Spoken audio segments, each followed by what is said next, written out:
Dr. Liberty Vittert, professor at Washington University in St. Louis, features editor of the Harvard Data Science Review, with us. Why did they have to do this? You know, I am so tired of them ruining my evenings. And I say evenings, we're out of the COVID, so it is in the evening. But they just, they keep doing it to us time after time. Come on. So here, is there any way to actually know whether or not alcohol does help your heart and help your cholesterol and the benefits outweigh the risks?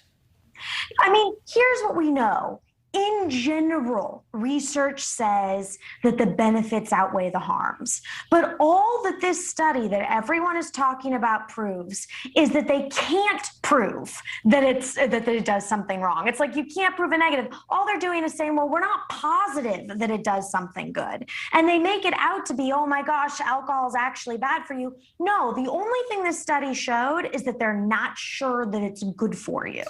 Well, you often say, rightly, always look at who is doing the study. For so exactly this study, all alcohol is bad. Drinking any amount of alcohol is linked to an increase in heart disease. Small risk, 0 to 7 drinks per week. Major risk when 21 plus drinks per week. As you say, it doesn't take into account the good things. In the same way, you wouldn't really be surprised if this study was sponsored by the cannabis industry. Exactly. And I mean, those in glass houses shall not cast stones, but 21 plus drinks not being good for you, like, shocker. I mean, no brainer that super heavy drinking isn't good for you. So, we always have to understand what risk means. If I tell you your risk of some disease is 1 in a billion, and if you drink wine, it increases your risk by 500%. Well, 1 increased 500% is 5. So the risk is 5 in a billion. Still not something you have to worry about at all. So whenever we think of these increase in risk, we really need to understand what they mean when they say major risk.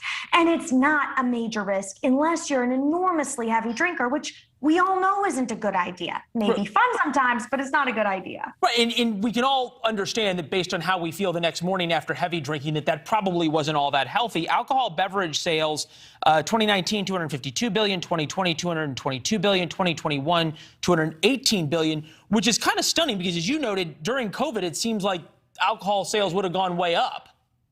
You'd think that they would have gone way up, but, one of the big things, and we talked about this last week, the legalization of marijuana, that was what really surged during the pandemic, not necessarily alcohol. And that's because we now all of a sudden are able to do it. People sometimes don't have bad as hangovers, but marijuana use surged, alcohol didn't. But also you have to understand, where do these studies come from? Where do these tax revenues come from? How do you even get those numbers in the first place? Always raises a lot more questions than answers. Well, yeah, no, and I think with a study like this, you've got to sort of think to yourself, okay, is it really that alcohol is bad for you? Was it sponsored by somebody else? Was the studies that all say alcohol is good for you sponsored by, the Italian Wine Society?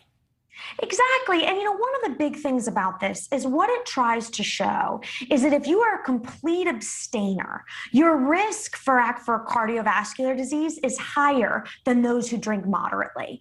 But there's a lot of correlation isn't necessarily causation. If you're a teetotaler, it's not necessarily for that you're just a teetotaler. It might be that you have a health problem. So you're choosing not to drink, meaning you are a little bit less unhealthy than people who drink moderately. But I mean, really, the only thing this study showed is that if you drink really heavily, then it's not good for you. Otherwise, the benefits certainly outweigh the harms when it comes to drinking alcohol. So enjoy that glass of wine tonight, Lucky. Enjoy the glass of wine and chalk it up to yet another study with a no-duh conclusion that our tax dollars have paid for. There's actually a lot of money for studies in the budget that the president just revealed. We'll talk about that a little later. Liberty, thank you very much. We'll let you get back to teaching the boys and girls in class. We'll see you soon. Thank you. All right. Thanks for watching. Click the red subscribe button below so you can get more of NewsNation's fact-driven, unbiased coverage.